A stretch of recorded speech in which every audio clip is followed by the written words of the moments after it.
Hello learners, नमस्कार। मैं doctor Lakshmi Narayan आज आपके सामने प्रस्तुत हूँ एक नए लेक्चर के साथ। और आज के इस लेक्चर में हम डिस्कस करने वाले हैं concept of under development and basic characteristics of an under developed economy.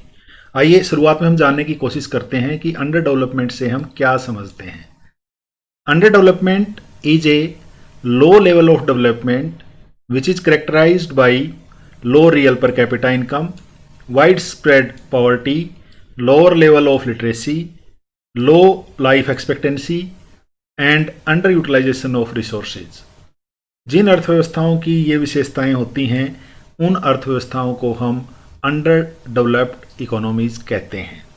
एक अंडर डेवलप्ड कंट्री अपने देश के लोगों को एक डिसेंट स्टैंडर्ड ऑफ लिविंग देने में नाकामयाब होता है और इसके फलस्वरूप एक अंडर डेवलप्ड कंट्रीज में लोगों में निराशा होती है और वो मटेरियल डेप्रिवेशन या भौतिक अभाव का जीवन जीते हैं।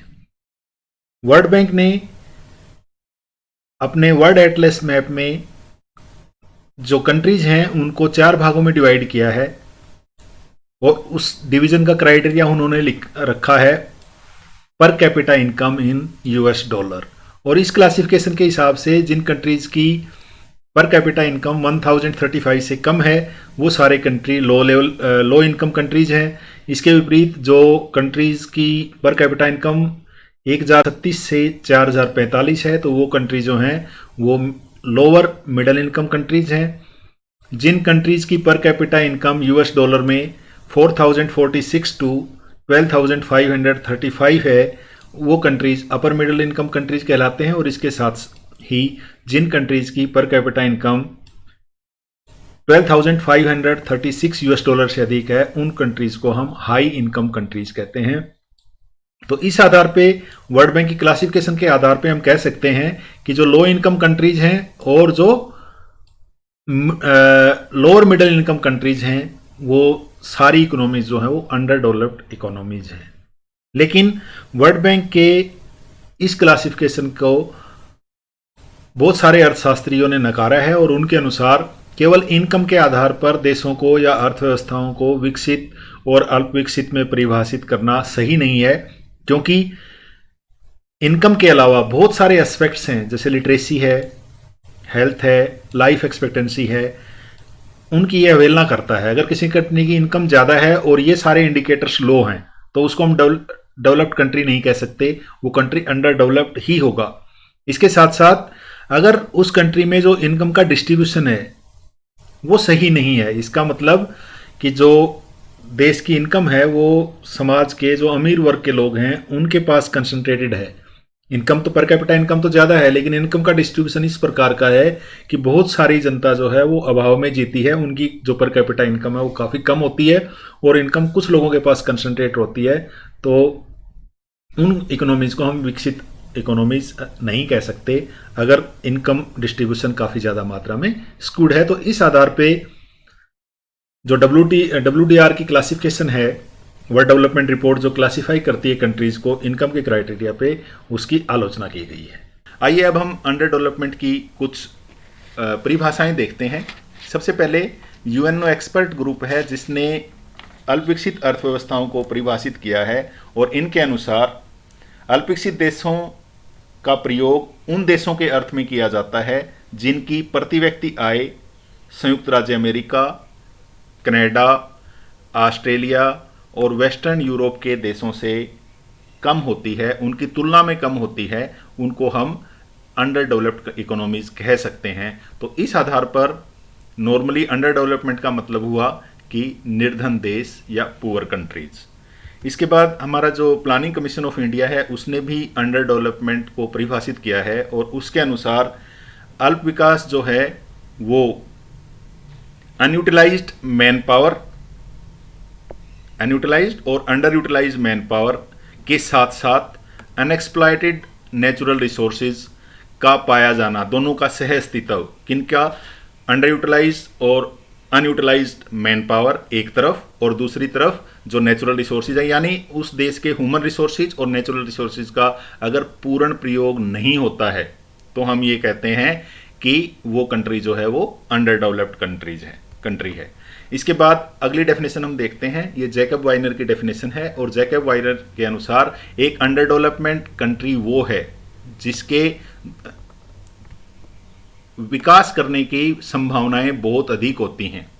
वो विकास कर सकता है, अंडर डेवलप्ड कंट्रीज वो कंट्री हैं जिनमें विकास करने की संभावनाएं होती हैं। और वो विकास किस तरीके से कर सकते हैं? ज़्यादा मात्रा में पूंजी का प्रयोग करके, ज़्यादा मात्रा में लेबर का प्रयोग करके, ज़्यादा मात्रा में अपने नेचुरल रिसोर्स का प्रयोग करके, या सारों इन तीनों चीज़ों का, पूंजी, श्रम और उपलब्ध प्राकृतिक संसाधनों का प्रयोग करके वो उस कंट्री में ये खासियत है कि वो ग्रो कर सकता है, उसमें विकास की संभावनाएं होती हैं। तो उन अर्थव्यवस्थाओं को उन्होंने अंडर डेवलप्ड इकोनॉमीज का है। तो जैकब वाइनर की परिभाषा के हिसाब से अगर हम देखें तो जो हाई इनकम कंट्रीज हैं उनको भी अंडर डेवलप्ड माना जा सकता है अगर उसमें ग्रोथ की पॉसिबिलिटी है या पोटेंशियल है। यानी ये जो डेफिनेशन है ये अंडर डेवलपमेंट को ग्रोथ पोटेंशियल के साथ जोड़कर डिफाइन करती है। इसके बाद एमपी टोडोरो की डेफिनेशन है और एमपी टोडोरो के अनुसार अल्पविकसित अर्थव्यवस्था वह है जिसमें जीवन स्तर, निम्न जीवन स्तर, निरपेक्ष निर्धनता, निम्न प्रति व्यक्ति आय, निम्न उपभोग का स्तर, घटिया स्वास्थ्य सेवाएं, ऊंची मृत्यु दर और विदेशी अर्थव्यवस्थाओं पर निर्भरता होती है, उन अर्थव्यवस्थाओं को हम अल्पविकसित अर्थव्यवस्थाएं कह सकते हैं। इस डेफिनेशन को हम एक बार दोबारा से देखते हैं। अल्पविकसित अर्थव्यवस्था वह अर्थव्यवस्था है जिसमें निम्न जीवन स्तर, लो लेवल ऑफ लिविंग, निरपेक्ष निर्धनता, अब्सोल्यूट पॉवर्टी, लो पर कैपिटा इनकम, निम्न प्रति व्यक्ति आय, लो कंजम्पशन लेवल, निम्न उपभोग स्तर, पुअर हेल्थ सर्विसेज, घटिया स्वास्थ्य सेवाएं, ऊंची मृत्यु दर, ऊंची जन्म दर और इसके साथ साथ विदेशों पर निर्भरता ज़्यादा होती है, ऐसी अर्थव्यवस्थाओं को हम अल्पविकसित अर्थव्यवस्थाएं कहते हैं। तो यहाँ पे बहुत सारी विशेषताएं एमपी टोडोरो की डेफिनेशन से निकलती हैं जिनको हम आगे यूज करेंगे। आइए अब हम मिडल की परिभाषा देखते हैं। मिडल के अनुसार एक अल्पविकसित देश वो है जिसमें बहुत सारे अनडिजायरेबल कंडीशन जो हैं एक साथ इकट्ठी हो जाती हैं। कंस्टेलेशन का मतलब तारामंडल, यानी बहुत सारी ऐसी शक्तियां जो अनडिजायरेबल हैं वो एक साथ इकट्ठी हो जाती हैं। और वो कौन सी बताई उन्होंने कहा output, income and level of living low होता है, यानी उत्पादन, आय और जीवन स्तर काफ़ी नीचा होता है। जो उत्पादन के तरीके होते हैं, लोगों का एटीट्यूड और बिहेवियर है, वो विकास के लिए विकास प्रेरक नहीं होता। और उसके साथ साथ जो संस्थाएं होती हैं, जो इंस्टीट्यूशन होते हैं, वो भी अनफेवरेबल होते हैं। तो जिसके कारण ये अर्थव्यवस्थाएं जो हैं वो आय के निम्न स्तर पर बनी रहती हैं। तो इनके हिसाब से ये जो तत्व इन्होंने बताए, इन सारों का जो एक दूसरे से एक्शन रिएक्शन है, जिसके फलस्वरूप ये अर्थव्यवस्थाएं एक लो लेवल इक्विलिब्रियम ट्रैप में रहती हैं, यानी नीचे इनका जो संतुलित आय का स्तर है वो काफ़ी नीचे लेवल पे होता है। तो ऐसी अर्थव्यवस्थाओं को अल्पविकसित अर्थव्यवस्थाएं कह सकते हैं। आइए ऑस्कर लांगे की डेफिनेशन देखते हैं। ऑस्कर लांगे के अनुसार एक अंडर डेवलप्ड इकोनॉमी वो इकोनॉमी है जिसमें पूंजी का वर्तमान स्टॉक, ध्यान से देखना, ये पहली बार हमने पूंजी के स्टॉक की बात की है। तो पूंजी का वर्तमान स्टॉक इतना कम है कि वो जो उपलब्ध श्रम साधन हैं, जो अवेलेबल लेबर फोर्स है, उसको एम्प्लॉय करने के काबिल नहीं है। यानी इतनी कम पूंजी की मात्रा है कि वो जो श्रम शक्ति है उसको आधुनिक उत्पादन के तरीकों के आधार पर यूटिलाइज करने में विफल रहती है। तो ऐसे कंट्रीज को हम अंडर डेवलप्ड कंट्रीज कहते हैं। अब हमने जो डेफिनेशन, 6 डेफिनेशन हमने डिस्कस की और बाकी भी बहुत सारी डेफिनेशंस हैं। इनके आधार पर इन डेफिनेशंस को 3 तरीके से हम क्लासिफाई कर सकते हैं, 3 कैटेगरीज में क्लासिफाई कर सकते हैं। पहली है कि जो definitions poverty and low income पर केंद्रित हैं, यानी वो केवल निर्धनता और निम्न आय पर फोकस करती हुई डेफिनेशंस हैं। एक तो कैटेगरी ऑफ डेफिनेशंस वो हैं। दूसरी कैटेगरीज है कि जो रिसोर्स हैं, जो संसाधन हैं, वो पूर्ण तरीके से यूटिलाइज नहीं हो रहे हैं। दूसरी डेफिनेशंस, दूसरी प्रकार की डेफिनेशंस इस कैटेगरी में आती हैं। और तीसरी डेफिनेशन है जो कैपिटल डेफिशिएंसी बेस्ड हैं, जो पूंजी की कमी को चिन्हित करती हैं और उनके आधार पर वो अल्पविकसित अर्थव्यवस्थाओं को परिभाषित करती हैं। तो इस आधार पर हम जो परिभाषाएं हैं उनको 3 आधारों पे बांट सकते हैं। हालांकि आधुनिक समय में जो अर्थशास्त्री हैं जैसे अमर्त्य सेन हैं, जीन ड्रेज हैं, उन्होंने अंडर डेवलपमेंट को पुअर ह्यूमन डेवलपमेंट इंडेक्स के आधार पर परिभाषित करने का प्रयास किया है, यानी जहां निर्धनता का जो शिक्षा का स्तर है वो काफ़ी कम है, इन्फेंट मोर्टेलिटी रेट, शिशु मृत्यु दर काफ़ी ऊंची है, यानी स्वास्थ्य सेवाएं जो हैं वो सही नहीं हैं। इसके साथ साथ per capita consumption of electricity, बिजली का प्रति व्यक्ति उपभोग, उसको हम एक डेवलपमेंट का इंडिकेटर मानते हैं। इसके साथ साथ जो सामाजिक कल्याण का स्तर है वो काफ़ी कम होता है, लोगों की जो एवरेज कैलोरी इनटेक की कैपेसिटी है वो कम होती है। तो इस आधार पर भी अर्थव्यवस्थाओं को विकसित और अल्पविकसित अर्थव्यवस्थाओं में परिभाषित किया जाता है। तो अब हमने देखा कि अल्पविकसित अर्थव्यवस्थाओं की परिभाषा हमने डिस्कस की और अल्प विकास से हमारा क्या अभिप्राय है उसको हमने डिस्कस किया। इन सारी परिभाषाओं के आधार पर हम 3 इंपॉर्टेंट ऑब्जर्वेशन यहाँ पर बताना जरूरी समझते हैं। पहला तो यह है कि अंडर डेवलपमेंट जो है वो एक रिलेटिव कंसेप्ट है। इसका क्या मतलब हुआ, यानी हम तुलना करके बताते हैं कि कौन सी अर्थव्यवस्था विकसित है और कौन सी अर्थव्यवस्था जो है वो अल्प विकसित है। हम तुलना करते हैं, हम ये कहते हैं कि भारत इसलिए अल्प विकसित है क्योंकि उसकी यूएसए के मुकाबले इनकम जो है वो काफ़ी कम है। तो इसका मतलब डेवलपमेंट जो है एक रिलेटिव कंसेप्ट है। हम दूसरे देशों से कंपेयर करके ये डिसाइड करते हैं कि कोई कंट्री कितना डेवलप्ड है और कितना अंडर डेवलप्ड है। तो अंडर डेवलपमेंट एक सापेक्षिक अवधारणा है। दूसरा, अल्प विकास निर्धनता को बनाए रखता है। सापेक्षिक धारणा तो है, लेकिन जब हम ये कहते हैं कि भारत यूएसए के मुकाबले निर्धन देश है, तो इसका अर्थ ये हुआ कि भारत में निर्धनता पाई जाती है। यानी जो अंडर डेवलपमेंट है वो रिलेटिव कंसेप्ट होते हुए भी निर्धनता के साथ जुड़ा हुआ होता है, एब्सोल्यूट पॉवर्टी के साथ जुड़ा हुआ होता है। निरपेक्ष निर्धनता का अर्थ आप पहले से पता है आपको। निरपेक्ष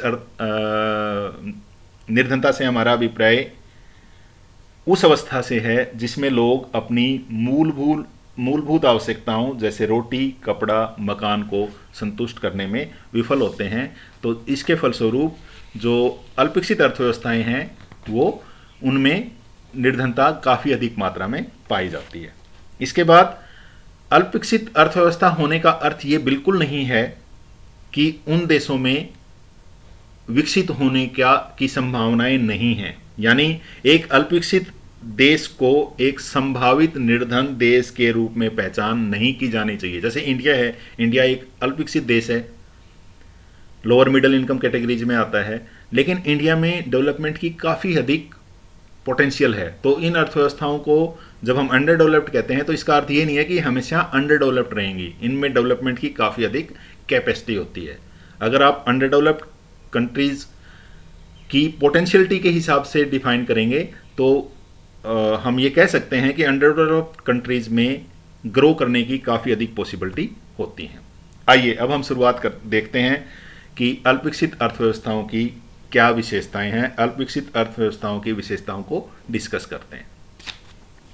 सबसे पहले तो प्रति व्यक्ति निम्न आय के आधार पर हम जितनी भी हमने डेफिनेशन डिस्कस की थी उसमें हमने कहा था कि अल्पविकसित अर्थव्यवस्थाएं वो अर्थव्यवस्थाएं होती हैं जिनमें प्रति व्यक्ति वास्तविक आय कम होती है। उदाहरण के लिए यूएसए की प्रति व्यक्ति वास्तविक आय 60,000 के आसपास है, जबकि भारत की केवल 7,060 है। यानी इसी तरीके से स्विट्जरलैंड की जो प्रति व्यक्ति आय है वो इथोपिया से लगभग 35 गुना है और भारत से लगभग 9.3 गुना अधिक है। यानी लगभग 9 गुना अधिक प्रति व्यक्ति आय भारत की आय से स्विट्जरलैंड की आय है।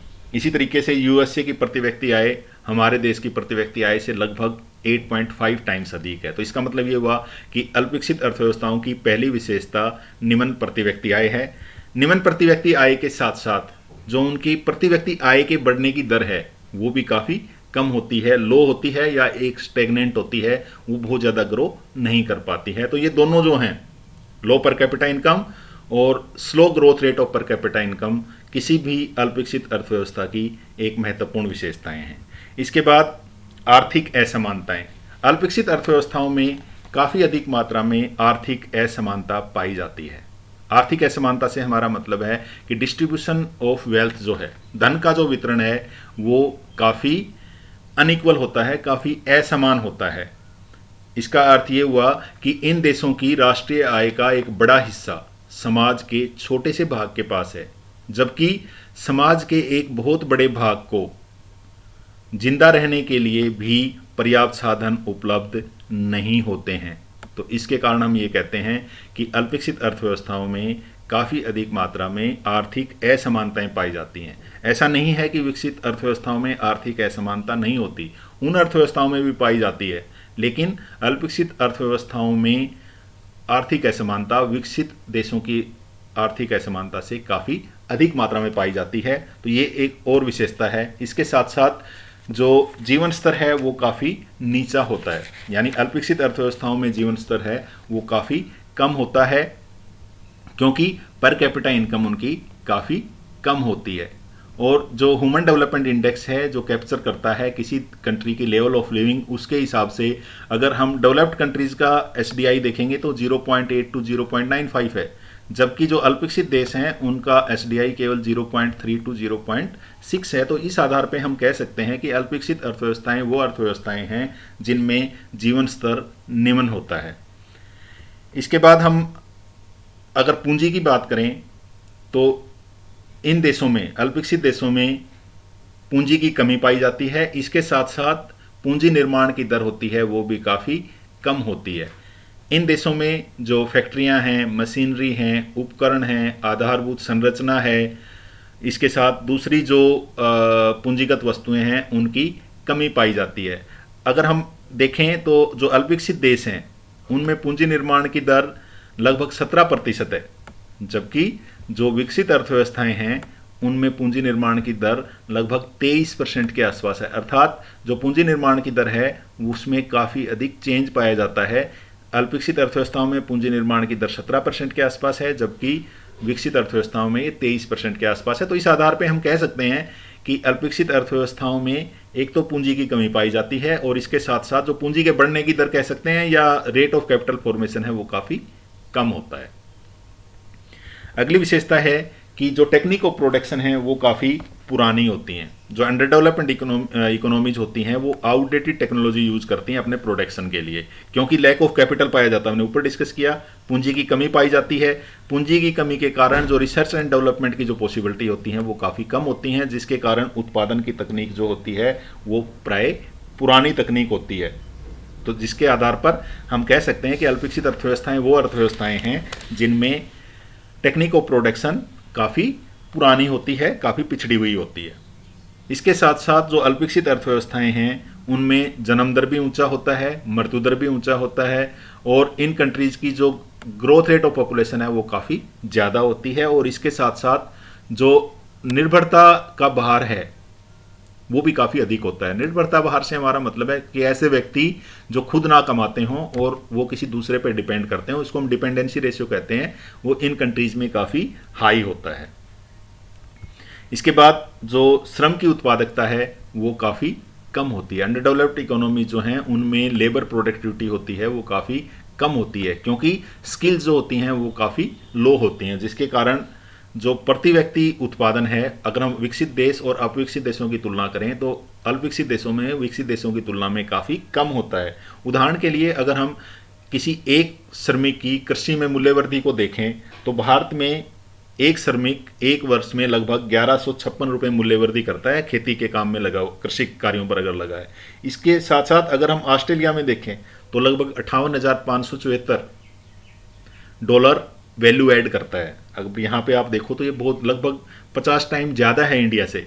इसी तरीके से यूके में लगभग 43,000 के आसपास पर लेबर जो वैल्यू एडिड है वो एग्रीकल्चर में होती है, और इंडिया की कितनी है, केवल 1156, और बांग्लादेश की तो हमसे भी कम है 743। इसका मतलब ये हुआ कि अल्पविकसित अर्थव्यवस्थाएं वो अर्थव्यवस्थाएं हैं जिनमें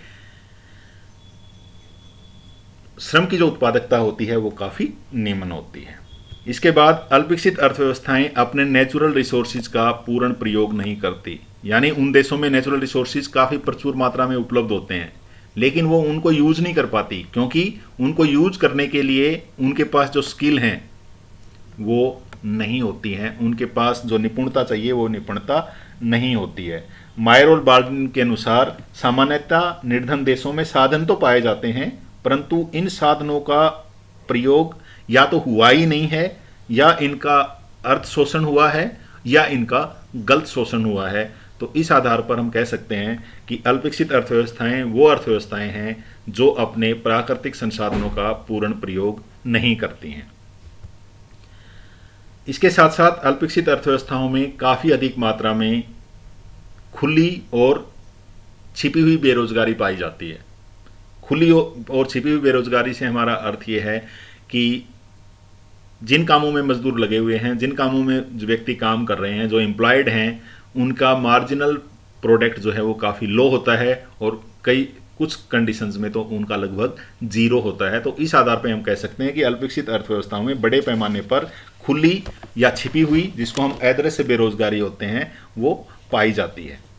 इसके बाद अल्पविकसित अर्थव्यवस्थाओं में कृषि की प्रधानता होती है, यानी ज़्यादातर जो देश हैं उनमें जो लोग हैं वो प्राइमरी सेक्टर पे डिपेंडेंट करते हैं। लेकिन प्राइमरी सेक्टर जो है वो इन कंट्रीज में वेल डेवलप्ड नहीं होता।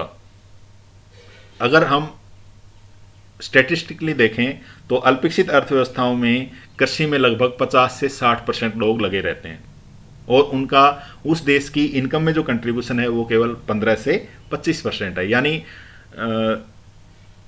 लगभग आधे से अधिक जनसंख्या खेती के कार्यों में या जो प्राथमिक क्षेत्र है उस पर निर्भर करती है, लेकिन उनका जो योगदान होता है देश की जीडीपी में वो लगभग 1/4 या 1/5 होता है। तो इस आधार पे हम कह सकते हैं कि अल्पविकसित अर्थव्यवस्थाओं का संरचनात्मक जो ढांचा है वो इस तरीके का होता है कि ज़्यादातर लोग जो हैं वो प्राथमिक क्रियाओं में लगे हुए होते हैं। इसके बाद अगर हम निर्धनता की बात करें, हमने डेफिनेशंस में भी बात की थी कि जो इंसिडेंस ऑफ पॉवर्टी होती है वो इन इकोनॉमीज में काफ़ी अधिक होती है, हाई इंसिडेंस ऑफ पॉवर्टी होती है। इसके बाद आपका जो इंफ्रास्ट्रक्चर है, दोनों इकोनॉमिक इंफ्रास्ट्रक्चर जैसे कि एनर्जी हो गया, ऊर्जा, परिवहन और संचार, जिसको हम आर्थिक अधोसंरचना कहते हैं। इसके साथ साथ जो हमारी सोशल इंफ्रास्ट्रक्चर है जैसे एजुकेशन एंड वेल्थ है, ये दोनों ही निम्न स्तर के होते हैं, काफ़ी कम होते हैं। तो इस आधार पर हम कह सकते हैं कि अल्पविकसित अर्थव्यवस्थाएं वे अर्थव्यवस्थाएं हैं जिनमें आधारभूत संरचना का पिछड़ापन पाया जाता है। इसके बाद जो फॉरेन ट्रेड है अल्पविकसित देशों का, पहले तो उसका वॉल्यूम काफ़ी कम होता है। दूसरा, वॉल्यूम कम होने के साथ साथ ये जो कंट्रीज हैं ये प्राइमरी जो प्रोडक्ट्स हैं उनका एक्सपोर्ट करते हैं, जैसे कि एग्रीकल्चर गुड्स हो गई, मिनरल्स, पेट्रोलियम ऑयल, और इंपोर्ट करते हैं ये फिनिश्ड गुड्स जैसे कंज्यूमर गुड्स।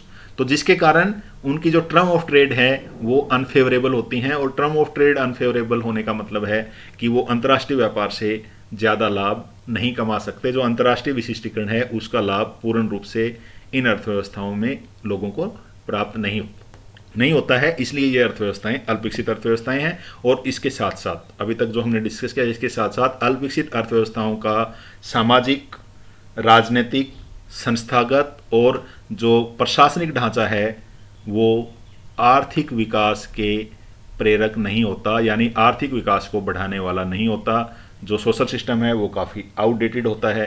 गुनर मिल्डल की एक फेमस कोट है जो हम बार बार कहते हैं कि अल्पविकसित देशों में पुराने रीति रिवाजों व रूढ़िवादी दृष्टिकोण के कारण अर्थव्यवस्थाएं गतिहीन बन गई हैं। तो ये कुछ विशेषताएं थी जो अल्पविकसित अर्थव्यवस्थाओं को परिभाषित भी करती है। यानी अल्पविकसित अर्थव्यवस्थाओं की ये जो हमने 15 विशेषताएं डिस्कस की, बहुत सारी और भी विशेषताएं हो सकती हैं, लेकिन ये जो मेन हमारी विशेषताएं हैं जिनके आधार पर हम किसी देश को अल्पविकसित देश के रूप में परिभाषित करते हैं या अल्पविकसित देश के रूप में जानते हैं। सिचुएशन थोड़ी सी और क्लियर हो जाएगी जब हम एक बार कंपैरिजन करेंगे अल्पविकसित देशों का और विकसित देशों का, तो शायद हम और बेहतर तरीके से इसको समझ सकें। तो हम डिफरेंस समझने की कोशिश करते हैं अंडर डेवलप्ड इकोनॉमीज और डेवलपिंग कंट्रीज में। हालांकि हमने बहुत सारे पॉइंट्स पहले ही डिस्कस कर लिए हैं, सिर्फ एक मैं जल्दी इससे आपको लेके चलूंगा। पहली तो प्रति व्यक्ति आय जो होती है जो डेवलप्ड इकोनॉमीज हैं उसमें ऊंची होती है, जबकि अंडर डेवलप्ड इकोनॉमीज में वो लो होती है। यानी अगर हम प्रति व्यक्ति आय की, औसत प्रति व्यक्ति आय की तुलना करें तो डेवलप्ड इकोनॉमीज की कम से कम $12,475 के आसपास है, जबकि अंडर डेवलप्ड इकोनॉमीज की ये लगभग 1,046 के आसपास है, जो हमने डिस्कस किया था। इसके साथ साथ जो स्टैंडर्ड ऑफ लिविंग है, अल्पविकसित अर्थव्यवस्थाओं में लो स्टैंडर्ड ऑफ लिविंग होता है, जीवन स्तर नीचा होता है, जबकि विकसित अर्थव्यवस्थाओं में ऊंचा होता है। ये भी हमने पहले डिस्कस किया था। इकोनॉमिक इनइक्वालिटीज, ये भी हमने पहले डिस्कस किया था। यानी अल्पविकसित अर्थव्यवस्थाओं में आर्थिक असमानता काफ़ी अधिक होती है, जबकि विकसित अर्थव्यवस्थाओं में ये आर्थिक असमानता पाई तो जाती है लेकिन वो काफ़ी कम होती है। जो डिस्ट्रीब्यूशन ऑफ इनकम है वो लेस स्क्यूड होता है, और अल्पविकसित अर्थव्यवस्थाओं में ये हाईली स्किल्ड होता है। इसके साथ साथ capital formation, rate of capital formation जो है वो हाई होता है, जबकि यहाँ रेट ऑफ कैपिटल फॉर्मेशन जो है वो लो होता है। अभी हमने जो डिस्कस की थी विशेषता तब बताया था कि अल्पविकसित अर्थव्यवस्थाओं का जो रेट ऑफ कैपिटल फॉर्मेशन है वो लगभग 17% के पास एवरेज है, जबकि विकसित अर्थव्यवस्थाओं का वो 23% है। इसके साथ साथ जो कृषि पर निर्भरता होती है वो डेवलप्ड इकोनॉमीज की काफ़ी लो होती है, काफ़ी कम निर्भर करती हैं ये अर्थव्यवस्थाएं खेती पर, लेकिन इसके बावजूद उनकी खेती जो होती है काफ़ी डेवलप्ड और एडवांस होती है। इसके विपरीत जो अल्पविकसित अर्थव्यवस्थाएं हैं उन पर उनकी कृषि पर निर्भरता काफ़ी अधिक होती है, और फिर भी उनका जो एग्रीकल्चर सेक्टर है वो काफ़ी बैकवर्ड और अंडर डेवलप्ड होता है, अल्पविकसित होता है। इसके साथ जो पॉपुलेशन का ग्रोथ रेट है वो सामान्यतः कम होता है डेवलप्ड इकोनॉमीज में। अगर आप देखें जापान वगैरह कंट्रीज से आप अगर कंपेयर करें, और जो इंडिया के पॉपुलेशन ग्रोथ को अगर हम देखें तो वो काफ़ी डिफरेंट है। यानी कुछ जो डेवलप्ड कंट्रीज हैं उनमें पॉपुलेशन का साइज भी नॉर्मली कम है, लेकिन साइज से ज़्यादा इंपॉर्टेंट है उनकी जो पॉपुलेशन का ग्रोथ का रेट है वो काफ़ी कम होता है, जबकि अल्पविकसित अर्थव्यवस्थाओं में जो पॉपुलेशन ग्रोथ रेट होता है वो काफ़ी ज़्यादा होता है। इसके साथ साथ फॉरेन ट्रेड और इंटरनेशनल स्टेबिलिटी, यानी जो टर्म ऑफ ट्रेड हैं वो हमने अभी डिस्कस किया था कि जो विकसित अर्थव्यवस्थाएं हैं उनके अनुकूल होती हैं, जबकि अल्पविकसित अर्थव्यवस्थाओं के प्रतिकूल होती हैं।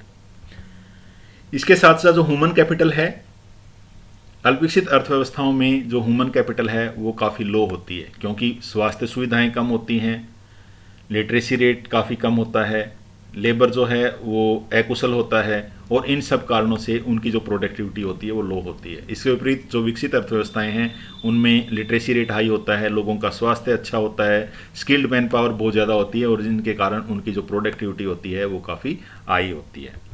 इसके बाद जो अनएम्प्लॉयमेंट है, एक तो अनएम्प्लॉयमेंट डेवलप्ड कंट्रीज में कम होती है, जबकि अंडर डेवलप्ड कंट्रीज में ज़्यादा होती है। दूसरा, यहाँ जो एम्प्लॉयमेंट का जो प्रकृति है वो साइक्लिक है, यानी ट्रेड साइकिल के हिसाब से कुछ बेरोजगारी होती है, जबकि जो अल्पविकसित अर्थव्यवस्थाएं हैं उनमें जो बेरोजगारी है वो डिस्गाइज्ड है और क्रोनिक है।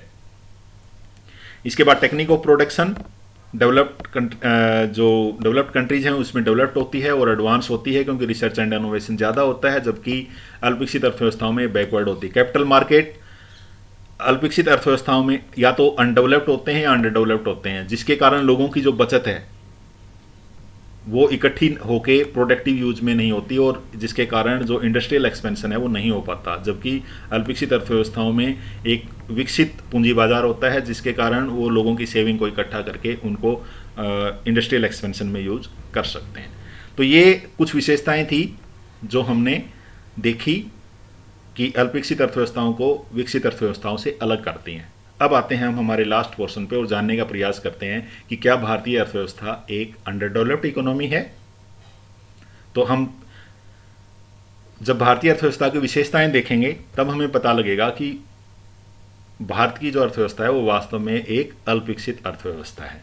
क्यों है, इसकी कुछ विशेषताएं हम देखते हैं। पहला, कि भारत में जो पर कैपिटा इनकम है काफ़ी कम है या स्थिर है। अगर आप इस चार्ट से देखें तो 1962 से अगर हम 2018 तक का डाटा देखें तो हमारी पर कैपिटा इनकम जो है वो 2000 भी नहीं पहुंच पाई है, 2000 के आसपास है, जबकि हमने अभी देखा था यूएसए, यूके, स्विट्जरलैंड की पर कैपिटा इनकम काफ़ी हाई है। तो पहले इसलिए भारतीय अर्थव्यवस्था हम कह सकते हैं एक अल्पविकसित अर्थव्यवस्था है पर कैपिटा इनकम के हिसाब से। इसके बाद आपकी जो स्टैंडर्ड ऑफ लिविंग है वो काफ़ी लो होती है। इसके बाद जो distribution of income and wealth है वो भी काफ़ी अनइक्वल है। इस डायग्राम में आप देख सकते हो कि जो रिचेस्ट 1% हैं वो कंट्रीज के 51.5% धन जो है वो लगभग ऊपर के 1% लोगों के पास है, और जो हमारे पुअरेस्ट 60% है उनके पास देश का केवल 4.7% धन है। इसका मतलब जो इनइक्वलिटी, जैसे हमने बात की थी जब हम विशेषताओं की बात कर रहे थे कि अल्पविकसित अर्थव्यवस्थाओं में बहुत अधिक मात्रा में आर्थिक असमानता पाई जाती है, तो वो सही है, भारत के संदर्भ में भी ये पाया जाता है। इसके बाद भारत में भी एग्रीकल्चर पर डिपेंडेंस काफ़ी अधिक है, लगभग 43 to 44% जो हमारी पॉपुलेशन है आज के दिन भी एग्रीकल्चर पर डिपेंडेंट है। इसके साथ साथ जो ग्रोथ रेट ऑफ पॉपुलेशन है वो भी काफ़ी हाई है, 1% से ज़्यादा है, जबकि विकसित अर्थव्यवस्थाओं का नॉर्मली 1% से कम होता है। जो इंडस्ट्रियलाइजेशन की गति है वो काफ़ी कम है इंडिया में, और इंडिया में बहुत ज़्यादा मात्रा में अनएम्प्लॉयमेंट और अंडर एम्प्लॉयमेंट पाई जाती है। तो जिसके कारण हम कह सकते हैं कि भारतीय अर्थव्यवस्था जो एक अल्पविकसित अर्थव्यवस्था है। ये जो 7 विशेषताएं हमने यहाँ पे इस स्लाइड में आपके सामने हैं वो ये दिखाती हैं कि भारतीय अर्थव्यवस्था जो है ये एक अल्पविकसित अर्थव्यवस्था है। चलिए कुछ और विशेषताएं देख लेते हैं। कैपिटल फॉर्मेशन इंडिया में काफ़ी लो है, हालांकि अभी 1991 के बाद ये काफ़ी तेज़ी से बढ़ा है, लेकिन हमारी जो पूंजी का स्टॉक है, उपलब्ध पूंजी का स्टॉक है, प्रति व्यक्ति पूंजी की उपलब्धता है वो ही बहुत कम है। इसलिए उसकी बढ़ने के बावजूद भी वो अगर बाकी देशों से कंपेयर करें तो काफ़ी कम होती है। इसके साथ साथ भारत में जो एबल और एफिशिएंट एंटरप्रेन्योर हैं वो नहीं पाए जाते। ये भी अल्पविकसित अर्थव्यवस्थाओं की एक विशेषता होती है जो भारत में भी है। सोशल इंस्टीट्यूशन जो हैं वो भारत में भी आउटडेटेड हैं, जैसे कि कास्ट सिस्टम हो गया, हमारा परिवार सिस्टम हो गया। ये जो आउटडेटेड सोशल इंस्टीट्यूशंस इंडिया में भी पाए जाते हैं। हमारी जो ह्यूमन कैपिटल है, शिक्षा, स्वास्थ्य, ये भी काफ़ी कम पाई जाती है। जैसे कि अगर आप एसडीआई का ट्रेंड देखें तो इंडिया का एसडीआई 0.586 था 1980 में, और ये बहुत ज़्यादा इसमें इंप्रूवमेंट नहीं आई है, लगभग अभी भी 0.6 से कम है। जबकि आप विकसित देशों में देखो ये आपका 90% से या 0.9 से अधिक है। तो इसका अर्थ ये हुआ कि इंडिया में जो डेवलपमेंट है, ह्यूमन डेवलपमेंट है वो काफ़ी कम है। इसके बाद साथ साथ जो तकनीक का स्तर है वो भी भारत में काफ़ी निम्न स्तर का है, जिसके कारण हम कह सकते हैं कि भारतीय अर्थव्यवस्था जो है एक अल्पविकसित अर्थव्यवस्था है। इसके साथ साथ जो अल्पविकसित अर्थव्यवस्थाओं की एक और विशेषता होती है कि वहाँ पर दोहरी आर्थिक संरचना पाई जाती है, द्वैतवाद पाया जाता है, यानी उसमें 2 सेक्टर हो जाते हैं एक ही अर्थव्यवस्था में। एक सेक्टर है जो काफ़ी डेवलप्ड है जैसे कि औद्योगिक क्षेत्र है, इसके साथ साथ एक सेक्टर है जो काफ़ी बैकवर्ड है जो एग्रीकल्चर सेक्टर है, और दोनों एक साथ पाए जाते हैं। इंडिया में भी ऐसा ही है, एग्रीकल्चर आज के दिन भी हमारी काफ़ी आउटडेटेड है। इसके साथ साथ जो हमारा इंडस्ट्रियल सेक्टर है वो काफ़ी डेवलप्ड है। तो जो इंडियन इकोनॉमी है वो एक ड्यूअलिस्टिक इकोनॉमिक स्ट्रक्चर वाली इकोनॉमी है, और इस आधार पे भी हम कह सकते हैं कि इंडियन इकोनॉमी जो है वो एक अंडर डेवलप्ड इकोनॉमीज है। तो आज के इस लेक्चर में हमने डिस्कस किया अल्पविकास से हमारा क्या अभिप्राय है, अल्पविकसित अर्थव्यवस्थाओं की क्या विशेषताएं हैं, अल्पविकसित अर्थव्यवस्था और विकसित अर्थव्यवस्थाओं में क्या अंतर है, क्या भारतीय अर्थव्यवस्था एक अल्पविकसित अर्थव्यवस्था है, और अगर है तो क्यों, ये हमने डिस्कस किया। आज के इस वीडियो लेक्चर में इतना ही। आपके धैर्यपूर्वक सुनने के लिए धन्यवाद।